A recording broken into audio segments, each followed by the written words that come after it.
I'm Brenda Flores with your morning update. The man convicted in the deadly shooting last year at the Topeka Reser's food plant was sentenced yesterday morning.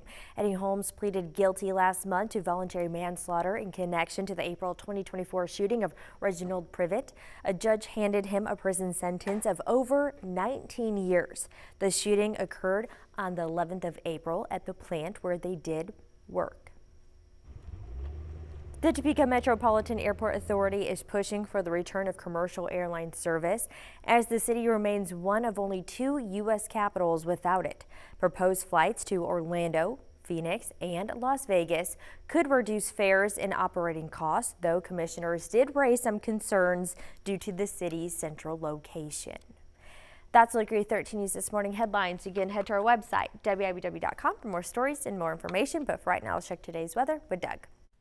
Well, after a very warm start to the work week yesterday in the low to mid 80s, a cold front pushes through early this morning. Temperatures are going to be more in 60s and 70s, more in the 60s north of I-70 and 70s along and south of I-70, including 70 in Topeka. For a brief period of time, especially throughout the morning and early afternoon, we could have a few wind gusts, 20 to 25 miles per hour out of the northeast. And then once we get past about 2, 3 o'clock, those wind gusts should be less than 20 miles per hour. 62 by 8 o'clock, and with overnight lows cooling down to 40 degrees with a few clouds passing through the area, especially after midnight. And we'll have clouds on the increase tomorrow as those clouds come in from the south. A little bit warmer with a high of 74 with an east wind 5 to 15 miles per hour, with temperatures continuing to stay in the 70s for both Thursday and Friday. Now, we are monitoring a storm system as we round out the work week on Friday that will be sparking off a very low probability of showers and thunderstorms in the afternoon, maybe even a little bit into Friday night. Now, right now, all the severe weather will stay off to our east,